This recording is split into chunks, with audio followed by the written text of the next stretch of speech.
2 line लिख दो, फिर मैं कल यही प्ले करूँगी।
হ্যাঁ, শিল্পী মল্লিকা দাস সুতার, উনি ওনার সৃষ্টি ভিজুয়াল আর্টের উপর আমরা দেখব এখন।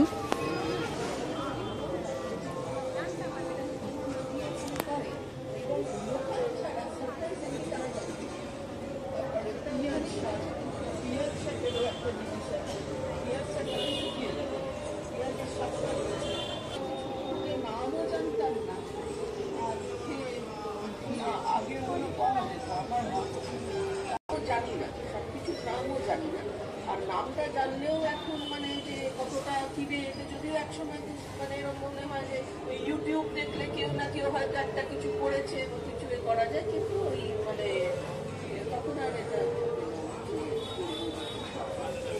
অ্যাভেলেবল আছে, কিন্তু মানে somewhere lost in history। চতুর্দশী গেলে একটা 14 শাক যে খাওয়া হয়, কিন্তু মানে আমি সেগুলো মানে লোককে দেখিয়েও নিয়ে বসে আছে, ওগুলোর সঙ্গে একটা করে পাতা দিয়েছে। এবার অনেকটা রিচুয়ালের ভিতরেও কিছু পড়তো, যেটা এখন টোটালি কিন্তু আউট অফ কনটেক্সট বা এতে, কারণ এটা সিজনাল ছিল, তো এই সময় এটা খেতে হবে বা এই সময় এটা আছে অনেক কিছু খাবার পার্টিকুলার মানে কম্বিনেশন গুলো। এটা একটু চিংড়ি মাছ দিয়ে দিলে ভালো, এটা ইলিশ মাছের মাথা দিয়ে খুব ভালো হয়, এটাতে বড়ি দিয়ে দিলে ভালো হয়, কিন্তু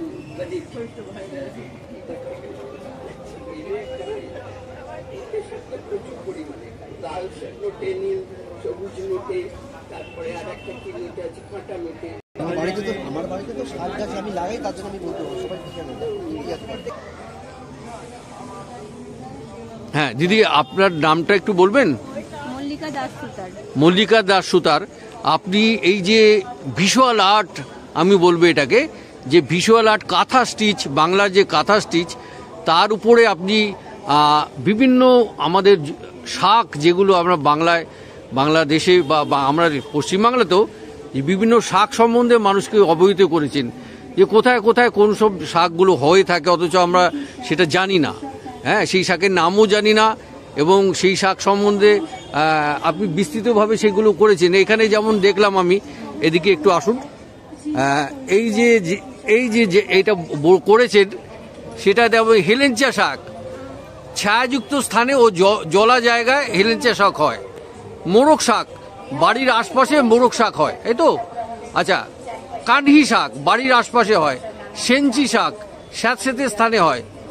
পুনর্নবা শাক ডাঙা জমিতে হয়। আমরুল শাক ভেজা বাটিতে হয়। এই যে আশ্বিন থেকে পৌষ মাসে, অগ্রহায়ণ থেকে মাঘ মাসে, কার্তিক থেকে পৌষ মাসে বিভিন্ন প্রাপ্তির সময় আপনি দেখিয়েছেন। বেহালা আর্ট ফেস্টে এই 20 থেকে 22 ডিসেম্বর যে আর্ট ফেস্ট হচ্ছে, সেটাতে আপনি সুন্দর একটা কাঁথা স্টিচের মধ্যে এই ভিজুয়াল ব্যাপারটাকে আপনি এনেছেন।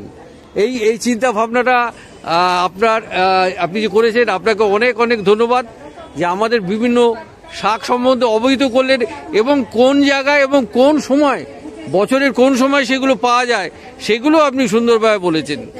বাহ, অনেক অনেক ধন্যবাদ আপনাকে এবং অভিনন্দন।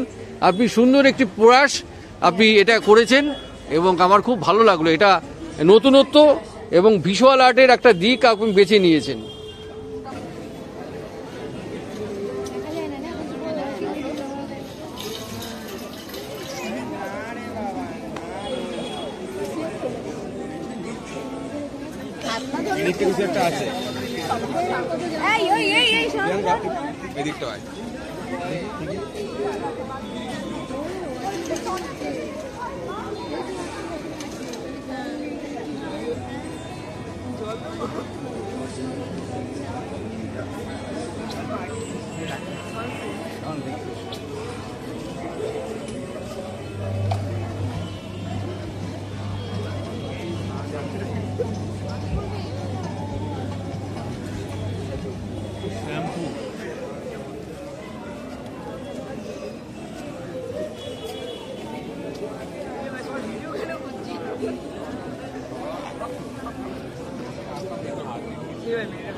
হ্যাঁ বন্ধুরা, ভিজুয়াল আর্ট আমাদের পশ্চিমবঙ্গে এই 2024 সালে এসে কতটা মানুষের কাছে বোধগম্য হবে জানি না, কারণ ভিজুয়াল আর্ট সারা পৃথিবীতে এখন একটা অন্য মাত্রা পেয়েছে।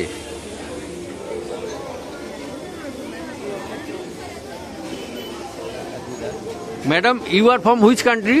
I'm from Denmark. ডেনমার্ক। ও, That's a proper close up there. Thank you very much. Yeah. Denmark থেকে উনি এসেছেন এই বেহালা আর্ট ফেস্টে, উনি পারফর্ম করছেন ভিজুয়াল আর্ট সম্বন্ধে উনি পারফর্ম করছেন।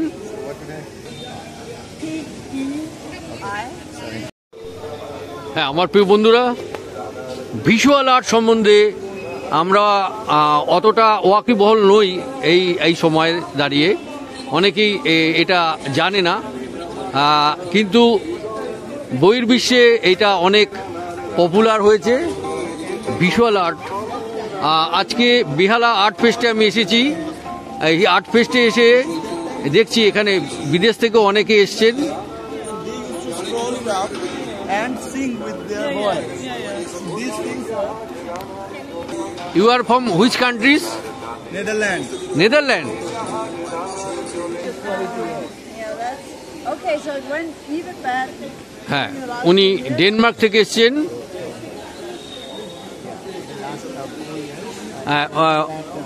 What is your name please? Maya? Maya. Yes, Maya. Maya.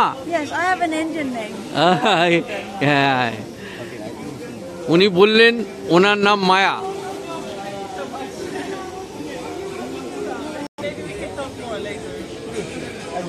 I have not asked your name. Yes, yes. You should be in it. No, I'm not.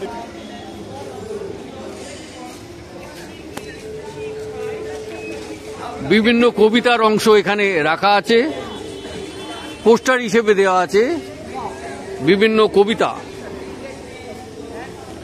এই প্রত্যেকটাই visual আর্টের একটি অংশ। হ্যাঁ, বেহালায় জগাদার চায়ের দোকানে আমি বসে আছি। এই জগাদার চায়ের দোকান খুবই বিখ্যাত বেহালা অঞ্চলে।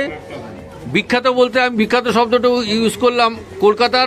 কলকাতার মধ্যে বেহালা, আবার বেহালার মধ্যে 14 নম্বর বাস স্ট্যান্ডের কাছে জগাদার চায়ের দোকান।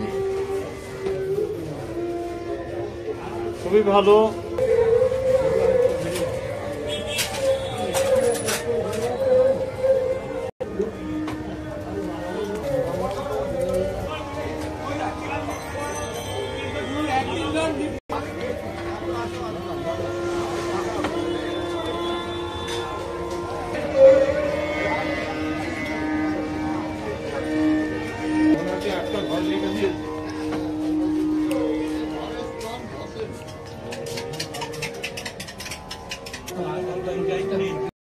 হ্যাঁ, মান্না ভাই আমাকে জয়নগরের মোয়া খাওয়াবে বলে আমাকে জয়নগরের মোয়ার দোকানে নিয়ে এলো।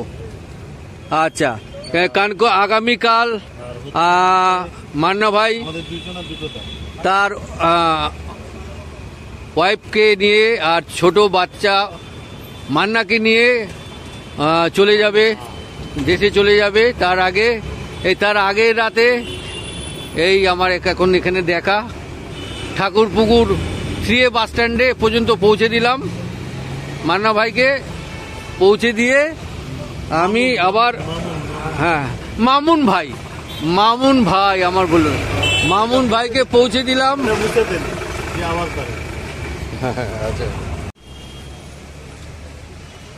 হ্যাঁ, 3A বাস স্ট্যান্ড। রাত 9:30 হয়ে গেল।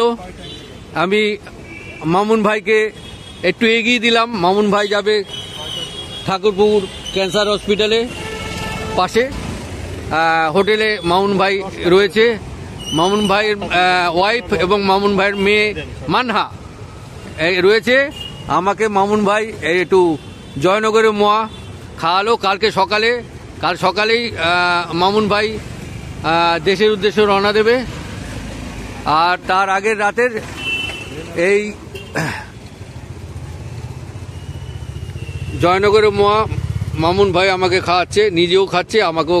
আমি বললাম তোমাকেও খেতে হবে, আমাকে খাওয়াবে, তুমি খাবে তবে আমিও খাবো, আমরা দুজন একসাথে খাবো। হ্যাঁ দাদা, একটা কথা বলি। হ্যাঁ, এটা হচ্ছে ঢাকার জামাই। ও, আমাদের কি হয়, আমাদের হচ্ছে আমরা বাংলায় বলি আমাদের দুলাভাই হয়। দুলাভাই, আচ্ছা। ঢাকার জামাই, ঢাকায় বিয়ে করেছে, আমাদের বোনটা নিয়ে এসে ঢাকা থেকে। ও আচ্ছা, বাহ। তাহলে সবকিছু মিলেমিশে সেই একটা সার্কেলই, একটা বৃত্তই সম্পূর্ণ হয়ে যাচ্ছে। সম্পূর্ণ হচ্ছে। হ্যাঁ হ্যাঁ হ্যাঁ। এবং আমার মেয়ে এখানে খেয়েছে মানহা, হ্যাঁ, আমি মামুন খালাম, তারপর আমার ওয়াইফ খেয়েছে, আরো লোক এসেছিল বাংলাদেশের, তারা এখানে খেয়ে গেছে। হ্যাঁ, জানে না 3A বাস স্ট্যান্ডের এই মুখেই আর কি, বাস স্ট্যান্ডের মুখে এপারটা, এখান থেকে অটোগুলো ছাড়ে এই হাসপাতালের দিকে যাওয়ার উদ্দেশ্যে, ক্যান্সার হসপিটালে অটোগুলো এখান থেকেই ছাড়ে। আর এইখানেই আছে সেই দোকানটা। তো এই মোয়াটা আমি গাড়ির ভিতরে, ট্রেনের ভিতরে দেখেছি যে জয়নগরের মজা খই দিয়ে, দুধের চাচি টাচি দিয়ে সুন্দর করে যে বানায়, এটা আসলে খেতে 2-3 দিন রেখে দিলেও খেতে খাওয়া যায়। এই একটা ভালো জিনিস। আপনাদের কেউ যদি জয়নগরে মোয়া খেতে চান, 3A বাস স্ট্যান্ডে ওইখানে আসতে পারেন, বা যে কোনো জায়গায়, সব জায়গায় ভালোটা পাবেন। অরিজিনালটা জয়নগরের মোয়া খাবেন, গোপাল ভাড়ের ছবি দিয়ে করা আছে। কত করে মোয়া? 10 টাকা। খাও না, খাও, মোয়া খাও, 1000 টাকা। দাঁড়াও না, একটা খাওয়া দাও তো।